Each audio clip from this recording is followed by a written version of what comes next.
Hi there, VC. Steve Whitty here again. Quick follow-up to my last video, which I published a few days ago. This is part 2 of my 8 April purchases. So, yeah, I'm going to show you 10 more albums that I've purchased by various means over eBay, and quite a lot of these have come from HMV. They do run a promotion at HMV in the UK of 2 albums for £40, which isn't too bad, but I tend to not pay too much attention to it unless it's something that I feel I'd really want. And fortunately, there have been a couple of a few albums that have turned up that I really wanted. So first up, Emmylou Harris Wrecking Ball. Released in 1995, produced by Daniel Lanois. It's fair to say this didn't get a great reaction from your typical country crowd. This is actually a stonking album, but it's different to what you normally expect from Emmylou Harris. A lot more to it. I'd say it's more Americana than country, but it's absolutely wonderful album. This is the 2020 reissue. My local record shop, Cyclotron Records, there is an original on display. It's going for £70. It's a triple album, 3-disc version, but yeah, it's absolutely wonderful album. I suspect actually it could be up there. So if you just want the one Emmylou Harris record in your collection, this may well be it, if you're not truly into country music. An artist that has been reissuing a lot of stuff over the past couple of years has been PJ Harvey. I've picked up 3 of the albums as I went when they came out. Some I didn't pick up. It is wrong time of the month, pay wise, whatever. But they were in the 2 for £40 section. So, Rid of Me from 1993, the second album for PJ Harvey, and the last one when it was sort of like the trio. This is possibly my favourite PJ Harvey album. There's a brashness and a rawness to it that I like. It appeals to me. Title track, Yuri G, 50 Foot Queenie.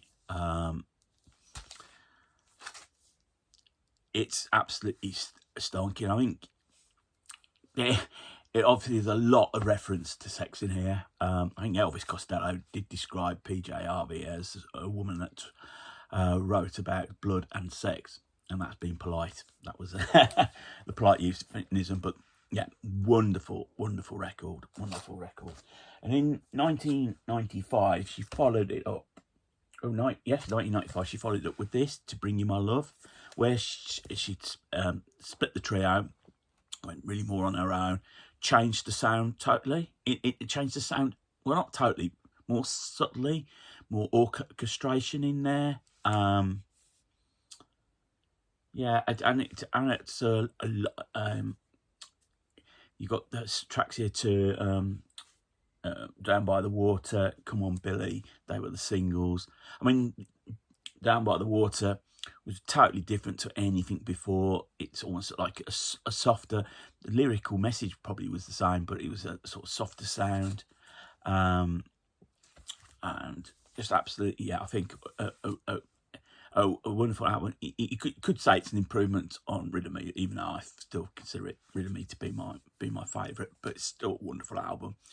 The one thing about PJ Harvey is you've got to look at the consistency of work. She'll change it around a little bit, but the actual consistency of work is great. And if you get a chance to listen to the reissues, to listen to the demos, they would release the separate albums, which some I liked actually. It means you didn't have to pay over the odds to have a double album. I think that's possibly the way to do it. You want to release your demos, do it separately, and then if the people that want it will buy it. But the final album of hers I picked up, Let England Shake from 2011. This was the Mercury Award winning prize winner for Album of the Year. And here she changes tact. This is almost like folk in ways. This is an album very much about England. And there's sort of different sounds, different textures to this album. It's a wonderful record, you know. And as I said, the consistency she brings up. It's something to behold. Yeah, wonderful record. It's well worth having. I think I've only got to get about 3 albums, and I completed her vinyl, her output on vinyl. Which is very rare because there's not many artists I could say that about. Another album that was in the 2 for £40 thing. McCartney 3. Don't worry, it's only a black vinyl one. It's not. I actually streamed it when it came out. And I thought it was okay, and I streamed it again not so long back, and I actually enjoyed it more. Maybe because I freed myself from the hype a little bit. There was a lot of hype surrounding this record when it came down. This is very much McCartney's lockdown album. Plays all the instruments himself. And yeah, I actually do enjoy the album. I'm going to play this again today, actually. But yeah, I just feel he's one of these artists that you know. We know he's turning 80 in a couple of weeks. He's playing headlining Glastonbury as well. It's one of those, you know, you get the stuff while you can, because when he goes, I get the feeling this stuff's going to just go rocket in price. It's just the way of the world. But I do like this album. So I'm pleased to get myself a vinyl copy. While I was there, I picked up an album, Normal Price, but this is a band that I've grown to love. Really grown to love this sort of like genre music. And this is Songhoi Blues. This is their second album, Resistance, released in 2017. For those who don't know, Songhoi Blues are from Mali, Bamako. Well, they're from Timbuktu, but they had to move to Bamako because Sharia law was forced into there, and one of the things that they frown upon is actually musicians like this. So they moved, and then they sort of based themselves in Europe. Again, just wonderful album, wonderful rhythms, wonderful sounds. Iggy Pop appears on the track Sahara, which is the third track on side A, and that just adds more to it. There's also an appearance cut by somebody called Elf Kid, who I've never heard of. It's on the track Mali Nord. And if you don't know French, Nord is north.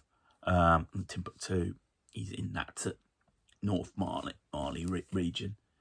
As I say, wonderful sound. It always leaves me listening to this band in a better mood than when I put the record on. That's all I can say, even though some of the stuff is heavy. Maybe because it's in French and I don't really understand it. Makes it a lot easier on the ears. But wonderful stuff. If you've never heard their stuff, just go out and get it. I have started really getting an interest in like African world music, because that's something that's totally new to me. And maybe you want to discover things that are new. This came out Friday. This is Madness, their album Wonderful, which came out in 1999. They'd pretty much gone on a huge hiatus recording-wise. Madness in the 80s. For those we know, Madness are known for their really sort of like tunes that really look fun. They were a fun band, but towards the mid-80s, they started to get a bit serious, and they lost a lot of their fans. Fans didn't want to know, and in a sense, split up. They even called themselves the Madness at one stage. then they started doing get back for concerts, and eventually they got round to bringing out this album. This is the first time it's appeared on vinyl. And what I loved about it at the time, I thought when the first single came out, Love Struck, I thought it was just old madness. It was just like, as though it had never gone away. Absolutely wonderful. And the video went with it as well. Then you got Johnny the Horse. Is it Johnny the Horse? I can't read it. Yeah, Johnny the Horse on there. And then the track Drip Fed Fred features probably the last recordings of Ian Dury. He passed away the following year. Is it up there with One Step Beyond and apps? Those early 80s albums. I don't think it is, but it's a good stab at getting the sound. It's doing what they do best. They've released a couple more albums since then. They're more into touring, to be quite honest, playing the hits, which you can't blame them. Yeah, wonderful album, and it's actually not badly priced. So if you see it about, it's well worth picking up. The last couple of albums I'm going to show you are eBay's. Quickly go through this one. A couple of weeks ago, I went to an event called Soundcheck in Erdington, which is a few miles down the road in Birmingham. And there's usually a theme to it, and this guy come up with was Power Pop, and won the act. He played Overnight Sensation by the Raspberries. It's a song I liked, but couldn't find any Raspberries. So I went on eBay, and this album came up the best of it. Its starting price was 99 pence. So I put my bid in. I thought I'll put max of £5 because the cover was a bit knackered at the time, but the record seemed fine. And I won. The 99 pence bid won. As it says on here, features Eric Carmen.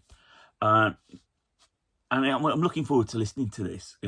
Overnight Sensation, Go All the Way, I Want to Be With You, I Can Remember, Don't Want to Say Goodbye.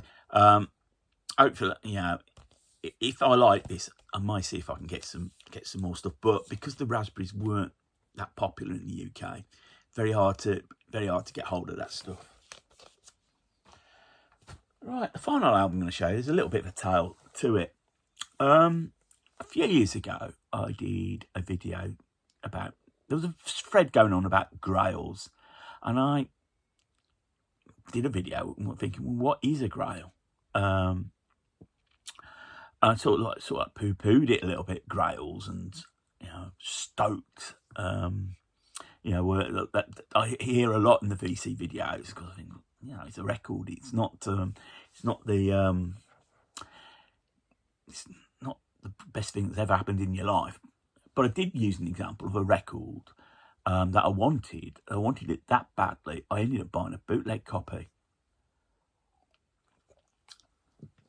The album is by a band that it's very hard to get hold of albums in the UK. They're expensive.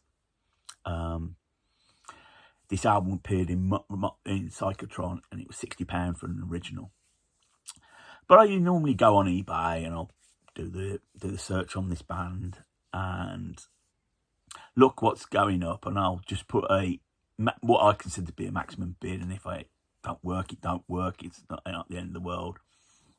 But a few weeks ago, album came up. It had a starting price of £25. I went and put a max of £40, and I thought, that'll be it. I'll do it and I'll just leave it. It had about 5 days to go. Then I get a notification 5 days later that, oh, you're almost won. And I looked, and it still was the £25. And I thought, well, somebody's going to outbid me. I'm not going to go any more than that. And then lo and behold, I get the notification that I'd won. And I almost fell off my chair when I won. The album is Badfingers Straight Up. Now, this is not an original. This is the 1993 reissue. So you got the original album on side 1, but you got a second disc on side 2, and it's a 45 RPM disc, and it features Money, Flying, Name of the Game, Suitcase, Perfection, Baby Blue, sort of like original versions. For those that don't know, this album was originally going to be produced by George Harrison, but he got so tied up with the whole Bangladesh thing that it got scrapped, and Todd Rundgren came in. Some of the tracks were used, but not all. So Todd Rundgren came in, brought out the album. This album very much signals for me the beginning of what went wrong with the band itself. It all just started to fall apart. Apple was falling apart. They did release Ass, and then moved to Warner's, and that ran about a week or so after Ass came out. They put the self-titled Badfinger album out. And I think everyone knows what happened then. It's a sad tale. I picked it up last week. Had to go and collect it. That was the anniversary of Pete Ham's suicide. Plays great. 25 quid for this. It's a bargain. And on Discogs, even on Medium on Discogs, it's 60 quid. Not that I really go about things like that, but I just thought that. Then I did another Badfinger search. What other albums are up there? And I saw this again, an American. The guy wanted 400 quid for it. So I think I struck lucky with that. Well, I don't think, I know I struck lucky. It plays beautifully. It's not a mark on the record. You do worry about that. But yeah. So pleased to finally get this. Dare I say, I was stoked. So yeah. That's the final record I'm going to show you. So, I hope everyone is well, VC. It's a bank holiday weekend here. So I've got tomorrow off work. Well, I'll have the Monday off work. It may well be. I'll post this video on Monday. So, thank you for those who've commented on part 1. Thumbs up, thumbs. Put a thumbs up. I'll do like the interaction. If you're new to the channel and you like what you see, just click on the subscribe button. But whatever you get up to, VC, make sure you look after yourselves, keep spinning, but more importantly, keep on smiling.